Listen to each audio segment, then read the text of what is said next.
ये रामायण का ट्रेलर आया है and of course Rakul Preet के साथ आपने यारियां की है। वो भी बहुत इंपॉर्टेंट कैरेक्टर में है and of course Arjan Vailly, Ranbir Kapoor as lord Ram. मतलब बहुत सारी पॉजिटिव्स भी हैं, नेगेटिव्स भी हैं। Criticism comes with fame, but if your take, I want to know कि रामायण पर आपका क्या कहना है। Again a very big mythological film इस साल रिलीज होने वाली है। So starting with you, Ranbir Kapoor as lord ये राम। जो आपने बात कही कि तो बेसिकली क्या है ना, एक्टर अपना काम करता है। फॉर बिल्कुल। एग्जांपल अजय देवगन सर ने भगत सिंह करी है। अब भगत सिंह सिगरेट तो नहीं पीता था, बिल्कुल। एज सिंपल एज दैट, सो वो कैरेक्टर है, आप अपना कैरेक्टर प्ले कर रहे हो। मेरे को सिर्फ एक चीज लगी जो ट्रेलर के अंदर, वो मैं पता करना चाहूंगा कि ऐसा क्यों किया है। बड़ा सोच समझ के किया होगा। मेरे को हनुमान जी नहीं दिखे। वो वो सेकंड मुझे पार्ट। मेरे को थोड़ा सा मैंने नोटिस किया, आज ही सुबह सुबह देखा है मैंने। जी। I was doing exercise and मैं अपना सामने देख रहा था टीवी के ऊपर। मैंने ट्रेलर देखा, हैंस जिमर का, रहमान साहब का म्यूजिक है एंड रणबीर सर है उसके अंदर। तो मेरे को तो उनमें वो अर्जुन वैली दिखता है हमेशा। मुझे सो भी। तो मैंने 3-4 बारी देखा। मेरे को बहुत अच्छा लगा ट्रेलर। हम्म। म्यूजिक तो खैर बोलने वाली बात ही नहीं है। And yes, so I am just waiting for this thing के कुछ ना कुछ सोच के किया होगा। मतलब मेरे हिसाब से ये गलती नहीं हो सकती, है ना। ये कुछ अलग चीज सरप्राइज होगी है। क्योंकि हनुमान जी मेरे को दिखे नहीं उसके अंदर। सो Yeah. या Himansh, notice what do you that. have to say? Rakul has come again a long way. I am really looking forward to watch her again, and since this is Ramayan, तो these are our roots. तो मुझे ऐसा लगता है कि भारत में जितने भी जितने भी देशवासी, जितने भी citizen, everybody is really proud of Ramayan. They are so connected with Ramayan. हमारा इतिहास उससे पूरा जुड़ा हुआ है, हमारी रूट्स उससे जुड़ी हुई हैं culturally. It is very significant. Yeah. So there is a definitely, I feel there is a lot of pressure on them as well regarding the same, 100%. कि may they be able to live up to it. मैं personally, I'm still very much connected to the Ramanand Sagar ji's Ramayan.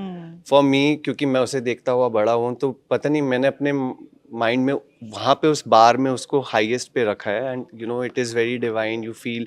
And I have seen a lot of videos of Arun Govil ji as well. He keeps complaining, मैं बाहर जाता हूँ तो लोग मुझे प्रभु श्री राम की तरह पैर छूते हैं, दूध से पैर साफ कर. या सो आई थिंक, हाँ. तो आई होप दैट बिकॉज हम लोगों ने एटलीस्ट इंडिया में तो रामायण उसी से क्लोजली फील किया उसे, और विजुअली जिस तरह से हमने अपने माइंड में उसको देखा है, that is completely up to Ramanand Sagar ji is Ramayan. And I wish all the best to the entire team. I'm really looking forward to the project. And while you mentioned again, there are some wonderful musicians as well. Hans Zimmer is again one of my most favorite. Yeah. I really liked him in all Dark Knights. He's all Christopher Nolan movies. He's there. His presence is felt. And with him, our music master A.R. Rahman Saab bhi hai usme. So it is wonderful. Really looking forward to it, and I hope they do really well, because this should definitely do well. And you know what you have to say. Honestly, between mommy duties and work duties, I've not seen the trailer. But after listening to this, मुझे लग रहा है ये खत्म हो, मैं जाके पहले देखूं. Trailer. Yeah. आए हो आप लोग? फ्लाइट में हो गया? हाँ, flight अभी में तक हम लोग 4:15 सिर्फ बजे इन्होंने लगाया पिछले 2-3 दिन से हमारा सिर्फ भागना दौड़ना, interviews, look of flight, somehow plus it becomes very difficult. Busy है। Yeah. hotel, and then गाड़ी में मैं ready हूँ. So lots is happening, but I'm very excited, obviously, to watch it. But I just want to add one thing to that point. जो reference पुरानी रामायण से थी ना, अभी टाइम बहुत अलग है. There's a lot of accessibility to actors. उस टाइम पे क्या था, एक एक्टर एक रोल प्ले करते थे तो वो वही बन जाते. सोशल, वो इंस्टाग्राम पे नहीं थे अपनी कॉफी पीते हुए डालते हुए फोटो, या उनकी family नहीं होती. True that. तो इसीलिए उनके लिए वो वही थे. अभी क्या है, it's a very different world we are living in. True that. An actor is Himansh is this also, but Himansh is also that, and so we can't compare. It's wrong to have that analogy also, I feel.